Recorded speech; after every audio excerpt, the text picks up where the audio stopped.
తప్పుడు సాంప్రదాయానికి మీరు నాంది పలుకుతా ఉన్నారు. నేను చెప్తా ఉన్నా, మీ ప్రభుత్వం ఎల్లకాలం ఉండదు. ఇదే తప్పుడు సాంప్రదాయం ఒక సునామీ అవుతుంది. రేపు పొద్దున మీ నాయకులందరికీ కూడా ఇదే గతి పడుతుంది.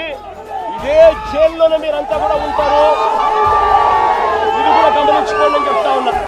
ఒక తప్పుడు పద్ధతికి మీరు నాంది పలుకుతా ఉన్నారు. మార్పు తెచ్చుకోకపోతే మాత్రం రెడ్ బుక్లు మీరు ఒక్కరే పెట్టుకుంటారని చెప్పి మీరు అనుకుంటున్నారేమో. రెడ్ బుక్ పెట్టుకోవడం అన్నది చాలా సులభమైన పని. మీ విలేకరి కృష్ణకు చెప్పి, కృష్ణ నువ్వు ఒక రెడ్ బుక్ మెయింటైన్ చేయంటే కృష్ణ కూడా మెయింటైన్ చేస్తాడు ఒక రెడ్ బుక్. రవికి చెప్పి, రవి నువ్వు ఒక రెడ్ బుక్ మెయింటైన్ చేయ రవి అని అంటే రవి కూడా మెయింటైన్ చేస్తాడు.